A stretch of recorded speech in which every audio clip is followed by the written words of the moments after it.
Nous revoilà encore une fois, amis internautes Sénégal 7. Merci de nous retrouver si li nga xamante ne mooy une émission santé en 7 comme ni ma koy waxee da di émission bi nga xamante ne day indi lépp li nga xamante ne dafa ëmb suñu wàllu wér-gu-yaram tey nag on a le plaisir dalal fi ki nga xamante ne mooy docteur Mouhamadou Moustapha Seck nekk gynécologue accoucheur au district nord donc nag ñu fas yéene waxtaane lépp li nga xamante ne rek moo nekk pathologie bi ñu naan kyste donc nag moom lañ fas yéene waxtaanee rek élargir ko wax ñu rek nan lañu mën a def pour xam les causes les conséquences ak li nga xamante ne mooy recommandation yu mu war a joxe donc dañ koy bàyyi rek mu nuyoog moom internet yi laataa ñu dugg ci waxtaan bi docteur ñu ngi leen nuyu di la dalal jàmm. ñu ngi leen di nuyu waa Sénégal 7 donc waa santé en 7. donc di bëgg à chaque fois saa yoo ñëwee seet si ñu wala bu ñu déplacé woo dem seet si leen si lu ko yi ngeen nekk. parce que dañuy xam à chaque fois que li leen tax a jóg rek moom mooy njariñu askan wi rawatina ci seen wér-gu-yaram. Effectivement. donc dal leen ak jàmm. Voilà, merci beaucoup docteur donc nag avant ñoo dugg ci waxtaan bi il faudra que nag ñu xam ne coronavirus mu ngi ci suñu réewum Sénégal vu que santé la ñuy waxtaane et que dafa nekk épidémie bi nga xamante ne troisième vague baa ngi ñëw donc tey jii en tant que médecin c'est normal nga def sa benn sensibilisation bi ndaw à travers la population sénégalaise. waaw effectivement gis nañ ni cas yi temps yi ñoo ngi bëri. rawatina avec l'arrivée du variant Delta. On a vu hier que 733 cas. Aujourd'hui, je ne sais pas combien de cas on a eu. 600 et quelques, vous voyez un peu. Donc, c'est des chiffres exponentiels. On est en train de carrément d'être... on est en plein dans la troisième vague, quoi. Donc, je pense qu'il faut que nous fassions tout pour freiner l'évolution coronavirus. Parce que c'est surtout la sensibilisation. Il faut que nous sachions lii loo xam ni balaa la boo xam ni mbas boo xam ni yàlla moo ko indi ci foog ñu xool nan la ñuy def ba moytu ko mooy comme ni ñu def sànq rek moom mooy commencer par le port des masques parce que bu ci kay ñëpp takk nañ masque dinañ mën a freiner évolution bi parce que virus bi dootul circuler waaw gestes barrières yi donc mooy port de masque mooy raxasu mooy lal gel mooy garder la distance vous avez vu on a gardé un peu la distance et puis éviter surtout les rassemblements. Effectivement. Temps yi ñoo ngi jub si Tabaski vous voyez un peu les rues sont bondées de monde donc transport public yeeg lépp donc je pense que faut que ñu def attention. C'est vrai que ça parce ne sera que pas affaire yi facile. léegi fawatul wax dëgg yàlla quoi. donc nekkatul kaf nekkatul ree dëggantaan la. Voilà. donc faut ñu éviter. En plus ñu dem vacciner wu ji aussi parce que Surtout minorité le bi vaccin. de la population ñoo nekk di vacciner wu actuellement. Voilà parce que au début liñ ci doon wax yooyu désinformation bi moo tax ñëpp ragal. mais ñun nag moom comme au début on est tout le temps ci affaire santé yooyu ci buñ nee ñàkk yi ñun ñooy njëkk a ñàkku donc ñun ñàkku nañ ba pare donc li ñu bëgg moom mooy ñeneen ñi nga xam ni ñoo doon ragal ñu bañ a ragalati. Voilà. parce que gis nañu ñun ñëpp ñoo ngi ni cooc ci wax vacciné nañu depuis longtemps amuñu benn problème. donc na nit ñi dem ci poste de santé yeeg centre de santé yeeg hôpitaux yi dem vacciné wu. Bon personnellement on est là donc ñu nit vacciné wu lañ duñ fi toog di digg li nga xamante ne defuñu ko. man personnellement vacciné wu naa xam naa après sama cadreur bi nga xamante ne daa ragal rek dama koy yóbbu moom itam vacciné wu. donc merci beaucoup docteur si li nga xamante ne mooy sensibilisation ci coronavirus parce que aussi mi ngi commencé waat di defaat ay décès. et c'est pas normal du tout. donc dañuy ñëw rek si li nga xamante ne mooy suñu sujet du jour tey ñu fas yéene waxtaanee kyste. mu nekk pathologie féminine bi nga xamante ne dañ koy nemmeeku te commencé na di évoluer bu baax ci jigéen ñi commencé naa bari donc tey en tant que spécialiste déjà balaa ñoo ñëw ci kyste ovarien bi nga xamante ne moom la ñu war a waxtaanee largement lan mooy kyste déjà. waaw kyste benn mbuus la boo xam ne dafay def liquide. dafay def lu mel ni ndox loo xam ne dafay nekk ci biir donc buñ ne kyste nag mën a nekk fépp ci nit ki. mais nag ku jigéen ku généralement buñ ne kyste rek li ci ëpp ci ovaire am lay nekk mooy li nga xam ne moom mooy nekk ci wetu butu njurukaay ñaar lay doon benn bi day nekk sa ndijoor. ci ndijooru butu njurukaay benn bi nekk ci càmmoñu butu njurukaay bi. ok fi nga xam ne bu fekkee da ngay am fa lay doom ji ne. donc ovaires yooyu généralement ñoom ñooy responsable cycle menstruel c'est-à-dire règles yi ni muy ñëwee ovaires yooyu ñoom ñooy tax ba muy ñëwee noonu. donc bu fekkee kyste mi ngi ci biir ovaire rek donc c'est normal que ngay am yenn perturbations yi ci sa cycle. donc règles yu normales yi xam naa après dinañ ci ñëwaat ci seen yi. effectivement donc li nga xamante ne rek mooy cause yi lan mooy indi kyste sànq maa la dégg si sa wax nga ne déjà kyste normal rek day dafa nekk li nga xam mooy su ndox la te fépp lay am si yaram mais kyste carrément lan moo koy indi. waaw kyste bu ñu waxantee dëgg nag daanaka mën nañu wax ni xam-xam bi actuellement nii médecine moderne mënul wax lii moo koy joxe wala la moo koy joxe. C'est pas encore clair. Franchement, à l'état actuel des recherches, on cherche, mais li ci ëpp daal on trouve pas trop. Mais sinon am na yenn traitements yi yoo xam ni par exemple inducteur de l'ovulation yi mën nga gis par exemple koo xam ni da nga bëgg mu ovuler nga jox ko yenn genre inducteur de l'ovulation mu indi ay kyste. intervention yi voilà yenn intervention yi ci opération yi c'est ci ni ñu koy waxee ci traitement. donc ci ku bëgg ëmb wala ci ku bëgg règle normal nga jox ko benn garab boo xam ni mën na ko indil kyste. mais généralement lu ci ëpp généralement boo arrêté ci cas yu mel parce que c'est des kystes iatrogènes. boo ko arrêté rek traitement bi après kyste bi dina sëy. mais yeneen yi nag li ci ëpp nag moom mooy ay kyste fonctionnel. mais de l'autre côté aussi am na ay kyste organique mais ba léegi kenn mënuñu wax ni kyste lii ma koy joxe. Quelle est la différence entre kyste fonctionnel et organique? waaw kyste fonctionnel moom mooy comme son nom l'indique c'est dû au fonctionnement problème mu règles yi di toog règles yi ovaires yi ni muy doxalee.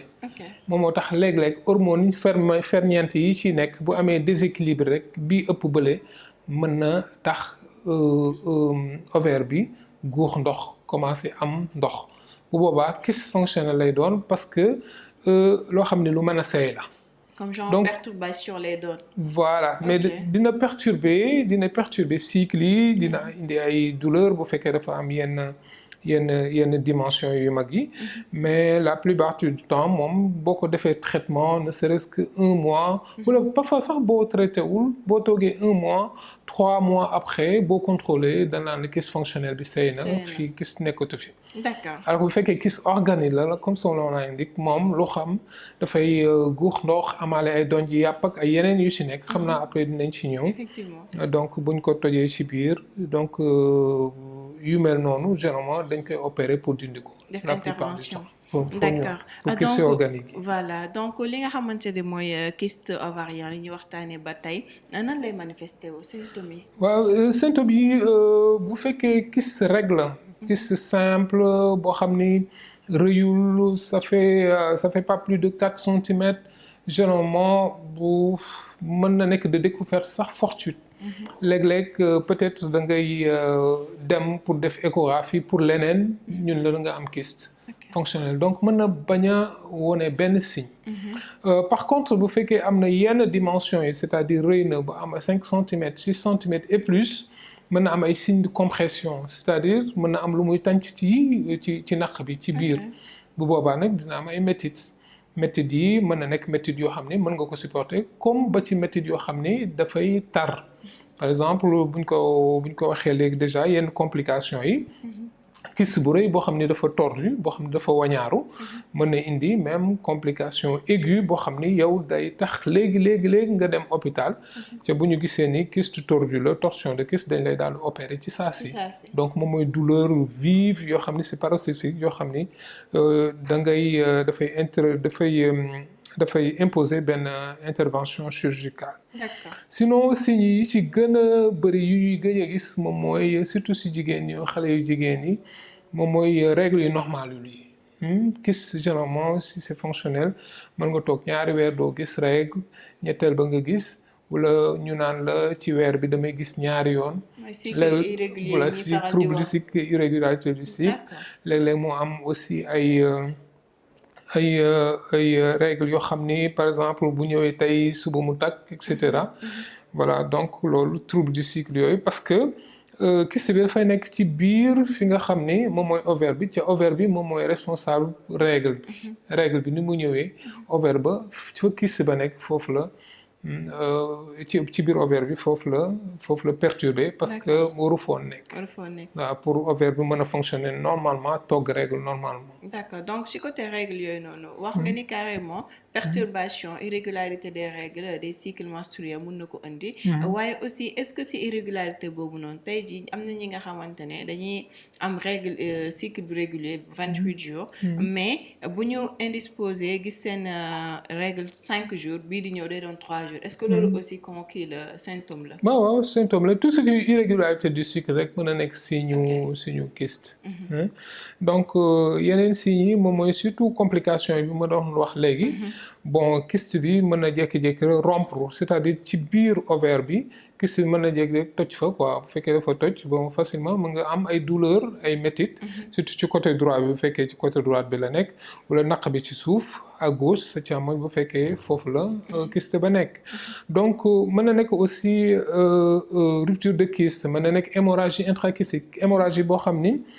deret bi moom dafay nekk ci biir kyste bi d'accord donc loolu ay complications yi loo xam ne dañuy gis mais la plupart du temps traitement yooyu dafay xaw a simple je pense que mën nañ jël sax chapitre traitement plus tard pour yoo xam ne dinañ ko ci retrouver wu ci yooyu mais sinon maa ngi doon wax sànq pour douleur bi mën na nekk douleur vive boo xam ni surtout ci kyste yu mag yi donc dafay évoluer dafay évoluer voilà am na yu bëri yoo xam ni dafay évoluer mais heureusement kyste yu ci bëri yi gën a bëri moom kyste yu du évoluer quoi donc ay 3 centimètres lay nekk tout au plus 4 centimètres ensuite su boo toogee 1 mois après wala 3 mois après boo defee contrôle mu normal mu sey donc ça dépend si li nga xamante ne dimension ba mu toll. ça dépend si dimension bi ak voilà perturbation hormonale yi degré perturbation hormonale bon am na fu muy toll nag moom pratiquement kenn du ko mën a traiter parce que bu fekkee par exemple dem na ba ay 7 centimètres 8 centimètres yooyu pratiquement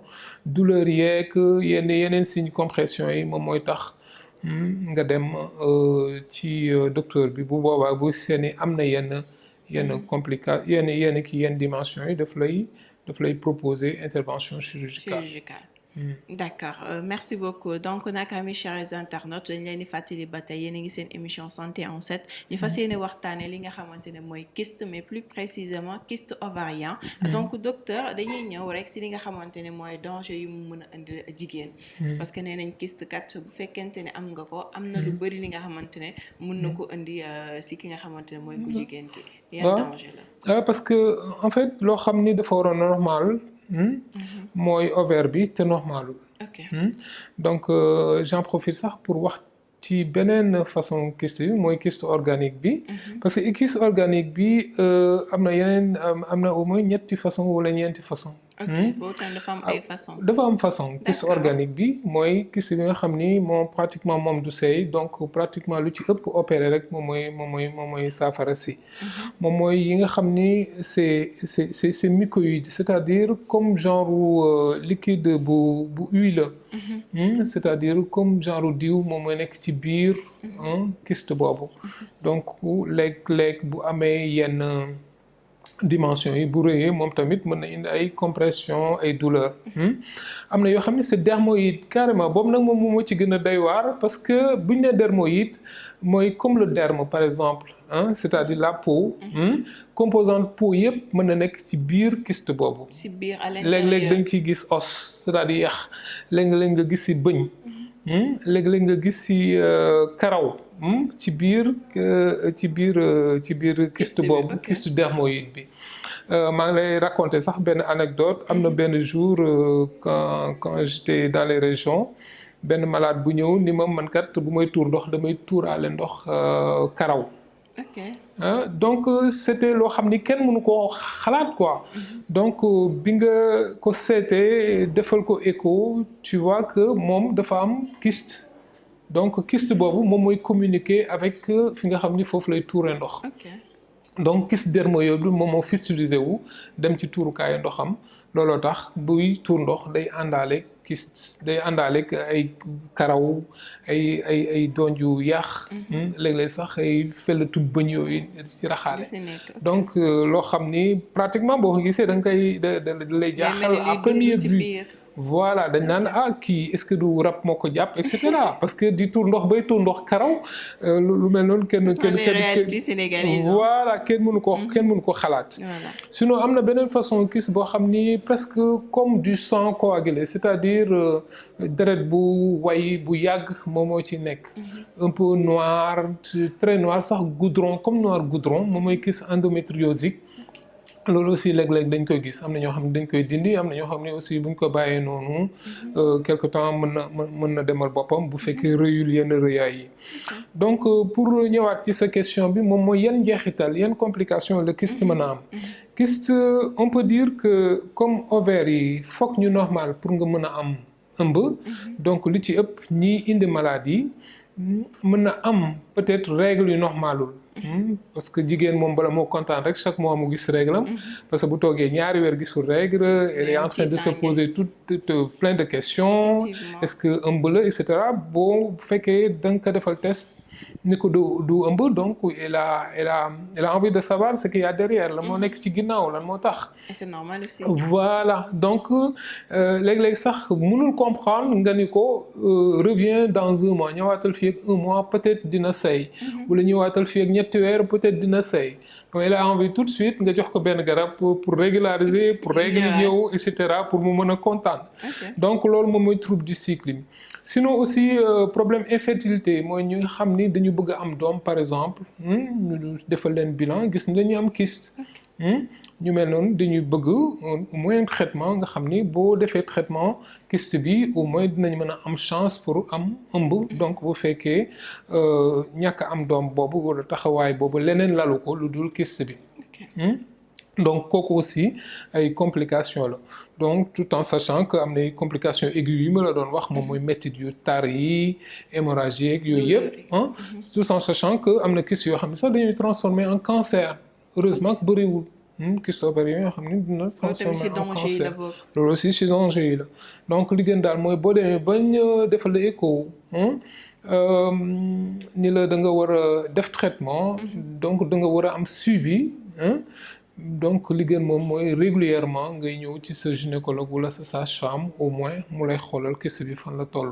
ndax mi ngi seey wala ndax mi ngi compliqué ndax aaja na traitement wala aajawul traitement ndax aaja na opéré wala aajawul opéré.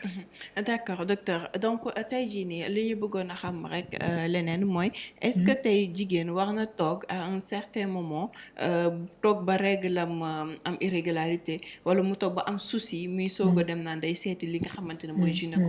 parce que gis nañu ñu bëri farataaluñ ko aussi. waaw c'est vrai que du li gën man damay faral di wax sax ni la jàmm ju bëri boo ko yëgee sa yaram rek alarme la war a doon quoi. donc mais peut-être yàlla bëggewu ma nii quoi lan ma taxaw ma benn problème. donc li gën daal mooy xoddeeku bala ngaa lakkale c'est-à-dire même bu fekkee yëgu dara sa yaram nga dem ñu xool la. parce que léeg-léeg mën nga bañ a sentir dara sa yaram am lu nekk tuuti sa yaram loo xam ni mi ngi nekk ci biir nar lay indil complication plus tard. par ricochet je vais juste donner benn exemple par exemple lu mel ni cancer du col. je donne juste un exemple comme ça cancer du col buy ñëw daanaka du yëglu. buy yëglu tamit dafay fekk nga dem saytu xool ak spéculum def UVA inspection à l'acide acétique inspection au Lugol pour xool ci biir butu njurukaay est-ce que col bi am na coppeeku wala amul soppeeku li ñu naan lésion précancéreuse. D'accord. Donc maa ngi barastiku tuuti foofu. parce que da ciy am importance même boo yëgul dara aussi. maa ngi doon wax sànq aussi pour ñëwaat ci suñu problème mu kyste bi cancer de l'ovaire cancer de l'ovaire pratiquement ça évolue à bas bruit c'est-à-dire doo ko yëg buy ñëw donc c'est important même boo yëgul dara sa yaram nga ñëw waxtaan ak sa sage-femme waxtaan ak sa gynécologue mu defal la ne serait-ce que un minimum de dépistage un minimum de check-up boo xam ne au moins yow boo demee sa kër di nga war a mën a tëdd nelaw. normalement. D'accord donc docteur li nga xamante ne rek mooy beneen question avant ñëw jeexal li nga xamante ne mooy suñu émission. mooy ñu ci bëri nee nañ bu ñu amee kyste bu ñuy sëy day metti. dañuy yëg ay douleurs aussi. waaw kooku mën na nekk douleur parce que en fait c'est ce qu'on appelle une dyspareunie profonde parce que ci biir ci wetu butu njurukaay bi ci la nekk donc bu fekkee sa borom kër dugg na ba ci biir mën na secouer tuuti kyste bi. donc mën na ko yëngal tuuti voilà c'est juste à côté. Bon soriwul trop. Donc c'est quand même une dyspareunie balistique quoi, c'est-à-dire ci biir une dyspareunie de présence. Donc mën na nekk loolu aussi mën na nekk leneen donc li gën mooy dans tous les cas bu yëgee dara lu mel noonu ñëw au moins waxtaan ak sage-femme wala gynécologue wala généraliste am. D'accord. Quelle est la différence entre kyste ak fibrome parce que nit ñi dañ koy jaawale le plus souvent. Voilà ñu bëri nag dañ koy jaawale mais en fait localisation du benn. Quand on dit fibrome utérin ci biir utérus bi la nekk fibrome dafay nekk ci biir butitu njurukaay bi. Butitu njurukaay bi fi nga xam ni bu fekkee da ngay ëmb fa lay doom ji di ne foofu lay fibrome bi di nekk. ce qu'on appelle un fibrome. li olof yi naan leket bi. Voilà leket ca leket ba lay nekk. Voilà alors que kyste moom ci wet gi lay nekk. ci wet gi. dafay am ñaari boule moom mooy naan ovaire. moom lañ naan généralement li nga xam ne moom mooy togg règle yi. Donc dafay nekk côté gauche ñaar lay doon quoi benn bi sa càmmoñ benn bi sa ndijoor. mel ni comme ay baaraam yu samp. Voilà. Ok. Voilà en fait loolu c'est surtout les pavillons et cetera. Parce que juste après pavillon yi ci la kii bi di nekk quoi ci la ovaire bi nekk nii quoi. donc butu njurukaay bi dafay nekk nii. trompe yi dafay nekk nii après butu njurukaay nekk nii. voilà ovaire bi nekk nii ci wet yi quoi. à droite à gauche. D'accord.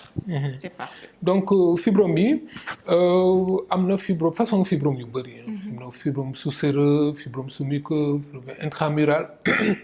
en fonction localisation en fonction barab ba nga xam ni fa la fibrome ba nekk ci butitu njurukaay bi am na yoo xam ne dafay nekk juste ci kaw butitu njurukaay bi rek loolu ñu naan sous-séreux.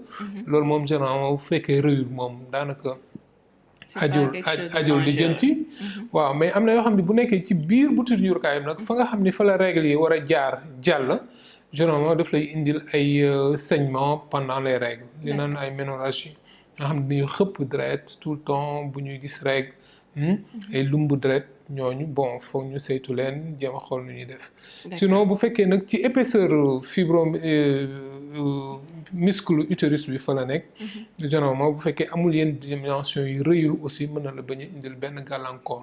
peut-être mu am yenn complications yi xam naa beneen yoon bu jëlee benn sujet. carrément uniquement fibrome xam naa dinañ mën a xuus bu baax a baax ba ca biir a biir. incha allah ñi ñëw si traitement bi ak recommandation bu. kyste ovarien. voilà comme la ma ko junjoon sànq rek ci njëlbeenu waxtaan bi kyste yu ci bëri alhamdulilah dans plus de 80% 70% des cas bu fekkee da ngay jël fukki kyste daanaka juróom-ñaar yëpp ajul traité parce que kyste fonctionnel la. te weer wa ca topp wala ñetti weer ya ca topp daanaka boo defaatee contrôle écho dootoo fa fekkaat. fekk yaa ngi suivre bu baax seen voilà bien sûr foog nga suivre ko ah. dooni docteur Seck wala nee na ma kyste rek donc dem naa sama yoon et cetera donc foog nga ñëwaat. ordonnance après nga foog nga c'est fini foog mu gisaat la looloo tax ñaare ñun saa yoo ñëwee suñ consultation rek dañ naan la rendez-vous bis sàngam wala rendez-vous boo gisee règle ba set et cetera donc foog ñu def tout pour doo ñu rëcc.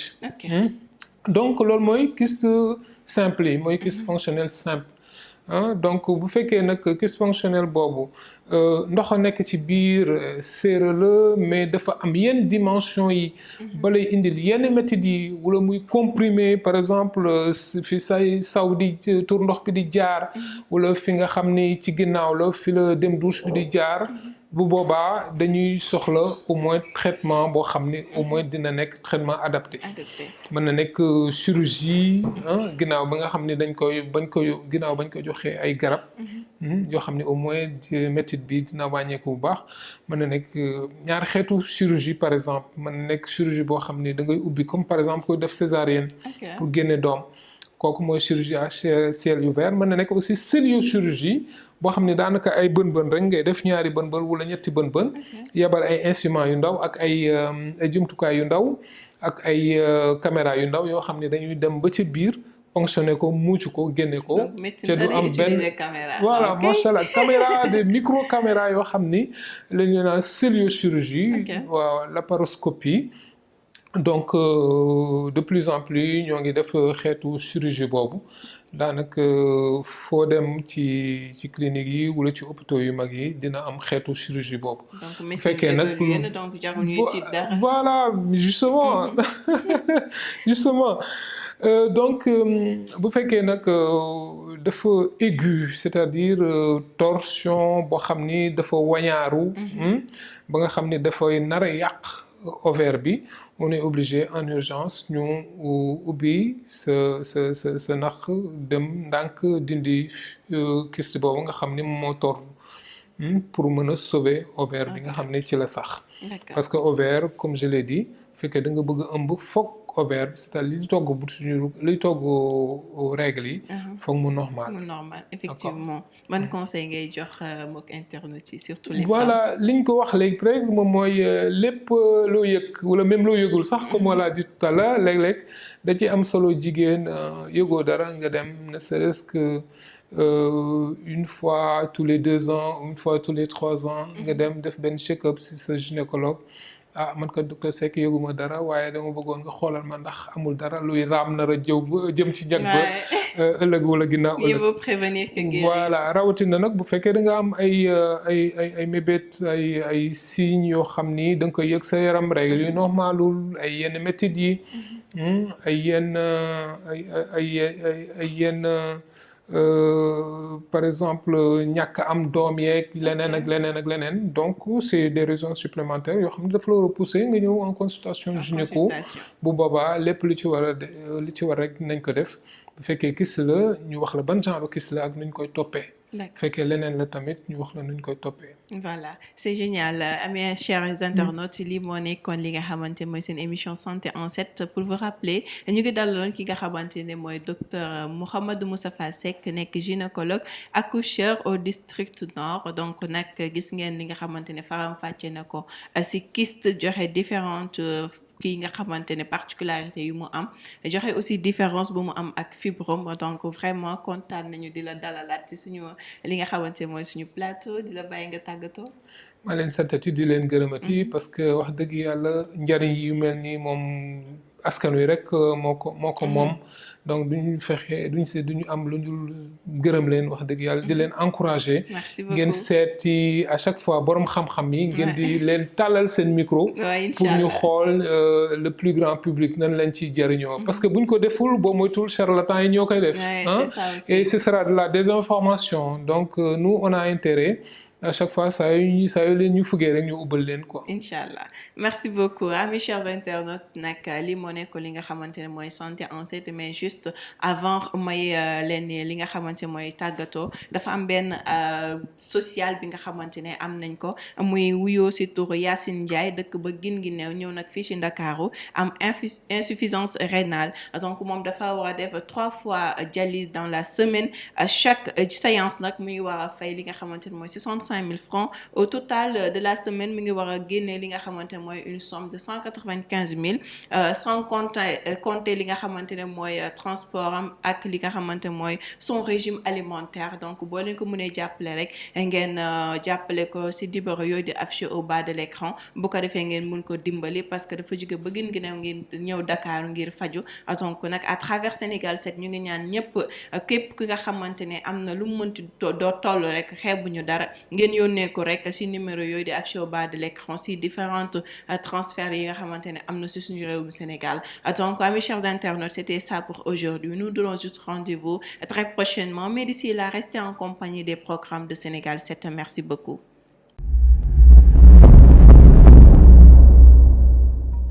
cheetetetet mais yow sawaay yow fu ñu la fekk yaa ngi ci kanamu ordinateur bi wala sa kanamu tablette ba sa téléphone portable lu xew mais damay lire ay information waaw xoolal boo bëgg am ay information yu leer nañ et en temps réel duggal ci www.senegal7.com ay information yu wóor man de maa ngi application Sénégal 7 lépp lu xew dama koy jot ci sama téléphone ci tàng bi te nag application Sénégal 7 am ko yomb na da ngay dugg ci Play Store wala Apple Store nga télécharger ko rek xam li xew ci réew mi ak la xew ci bitim réew te nag dara du la ci umpu. Vous voulez des informations en temps réel? Cliquez sur www.senegal7.com. Sénégal 7, le roi de l'information en temps réel.